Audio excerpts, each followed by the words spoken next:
Hi everyone, it's RJ from Emerald City Hockey, and today I'm going to look at some lessons that the Kraken can learn from the NHL's most recent expansion team prior to Seattle, the Vegas Golden Knights. The Golden Knights have now played 4 seasons in the NHL, and it's been a very eventful time for them. They've gone to a Stanley Cup final, another couple conference finals, and they've seen a number of star players arrive and leave already. In those 4 years, Vegas has provided a lot of lessons, both good and bad, that the Kraken can learn from. Things to emulate, avoid, or improve upon. So let's take a look and see what the Kraken can learn from the Vegas Golden Knights. And the first lesson, treat your foundational players right. Now, this lesson is the most recent one, and the one that really inspired me to make this video.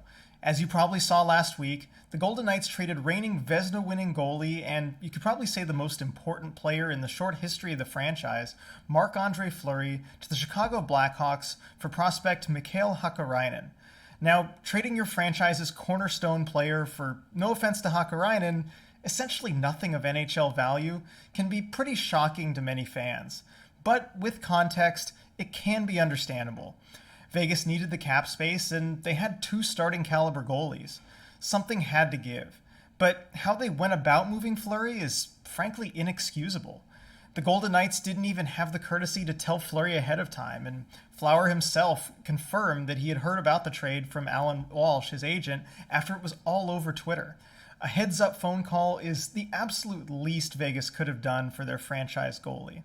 And while this was certainly the most egregious incident, Vegas has shown that sentimentality doesn't really play much of a role in their decision-making. While some teams have suffered as a result of being overly loyal to longtime players, the Golden Knights are on the other end of the spectrum, having recently traded away fan favorites like Brian Reeves, Nate Schmidt, and Paul Stastny, all in the name of improving the team. Even original head coach Gerard Gallant was shown the door after a rough stretch in his 3rd season. Of course, replacing him with the former coach of your most hated rival, Peter DeBoer, didn't really help matters with fans. Ultimately, that mindset has led to a lot of frustration in Vegas, and I think the Kraken would do well to learn from that. If the Kraken are fortunate enough to have early success like Vegas did, they should make sure to do right by the players that got them there.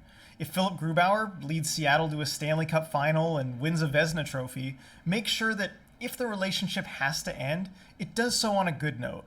Not just because the player deserves it, but because the fans do too. Hopefully Ron Francis and the Kraken take this to heart, and I think they will. Lesson number 2, connect with fans and grow the game. This is definitely something Vegas did that the Kraken can try to emulate. Of course, it's been much more difficult for the Kraken to engage with the community this time because of COVID-19, so they haven't been able to do as much in the way of public-facing events. Personally, I was hoping the expansion draft event would go a long way toward achieving that goal by being an open event, open to the public, but unfortunately with COVID, NHL planning, and other concerns, it just wasn't meant to be. But there are still plenty of ways to be open and involved with fans once the season starts. One example I really like is the Golden Knights opening up practices to the public. It's a great way to have fans feel closer to players, learn the sport, and show support for their team. In Vegas, practices were hugely popular in their inaugural season, and the stands in their practice facility were often packed, as you can see here. Thankfully, it appears the Kraken are on the right track here, as CEO Todd Leiweke said recently that every practice held at the Kraken's Northgate hockey facility will be open to the public, with free parking as well. So that is a great start, and hopefully the Kraken can keep doing stuff like that. Lesson number 3, play exciting hockey. In their inaugural season, the Golden Knights took the league by storm with unprecedented success for an expansion team. And one of the main reasons they were able to do that was their fast-paced transition style of play. Vegas hit the NHL with the kind of team speed it had never seen before, and the result was exhilarating to watch. The Golden Knights were able to generate a huge buzz in their market, not just by how many games they were winning, but how they were winning them. And having watched a lot of hockey and having seen the difference in style of play between that first-year Vegas team and, let's say, this year's Islanders, I can say it's going to make a big difference on new hockey fans.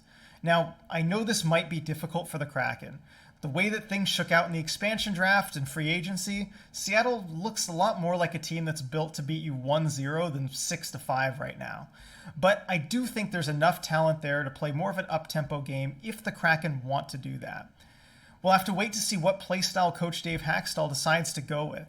His Flyers teams finished kind of right in the middle of pack in goals during his tenure, so I do think it could go either way. Lesson 4. Have high standards, but not high expectations. Now, this is one where there's a fine line here between high standards and high expectations. And in this case, I'll define a standard as the ultimate goal that you're working towards, while an expectation is a specific result that you feel needs to happen. And I think there's something to be admired about the high standards the Vegas organization sets for themselves. Owner Bill Foley gave the team a defined 6-year goal to win a Stanley Cup, and since their first season's success, he's maintained an organizational standard of trying to be real contenders for the Stanley Cup every single year. So from day one, they've had that lofty goal of being a first-rate championship organization, and that standard should always be high. But when a Stanley Cup becomes the expectation, anything short of it is going to feel unacceptable. And we've seen how that's progressed in Vegas. In their first year, the standards were as high as they ever were, but expectations were low, and their band of misfits had an unforgettable run to the Cup final. But ever since, despite still having one of the most successful teams over the last 3 years, it seems like the feeling around the organization is one of disappointment. And you can see it reach all the way to the top, too, as the team's brain trust keeps making big moves in trades or free agency, desperately trying to meet the burden of those expectations. And I don't think that's a situation the Kraken want to get themselves into. I think it would be wonderful for the Kraken to have the kind of early success Vegas did, but if they do, I think it's important to remember that while winning a Stanley Cup should always be the standard, it shouldn't be the expectation. Now, that's not to say fans should be happy with poor performance or happily accept losing seasons or playoff collapses. And I certainly won't shy away from being critical when I think the team doesn't play up to its abilities. But although the destination of a Stanley Cup is ultimately what you want, there has to be an appreciation for the journey. And I think there's a lot of good you can take away from a season where you've grown, built on what you have, and had some memorable games along the way. And finally, lesson 5. Embrace your team identity.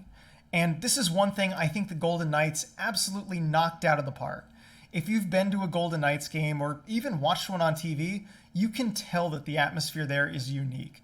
In true Vegas fashion, they really do put on a show. It's loud, it's flashy, it's in your face, and without ever being told, you know exactly where you are when you're at a Golden Knights game. And I know not everyone likes that style, and really it's not even my kind of thing. But whether you love Vegas or hate Vegas, you can't deny that the Golden Knights are Las Vegas. And when you go to a game, you're seeing a slice of Vegas that night. And I think that's something the Kraken should look to emulate. Now, no, I'm not saying they should have big, flashy shows like Vegas does. I mean, that would be terrible because it wouldn't be Seattle. You need to make sure the in-game atmosphere matches the city, and I think here it's not so much about the show as it is about the fans. Seattle has some of the most loyal, enthusiastic, and passionate sports fans in any city. And whether it's the Seahawks' 12th man or the Sounders supporter section, Seattle fans give their teams a uniquely powerful home advantage. And I think the Kraken should leverage that, providing opportunities for fans to be involved, active, and loud. I'm talking goalie chants, power play cheers, all that kind of stuff. And I really think the Kraken are going to take this lesson to heart. In part because they've hired Johnny Greco, who came to the Kraken from the Golden Knights, and helped make that Vegas in-game experience what it was. He's already said that he's looking to find ways to make the Kraken in-game experience unique to Seattle and make something really special for this fan base. So I'm really excited to see what he comes up with. So those are 5 lessons the Kraken can learn from their fellow expansion team, the Vegas Golden Knights. Now, I had a lot of different ideas come up when making this list, so I'm really curious what you think.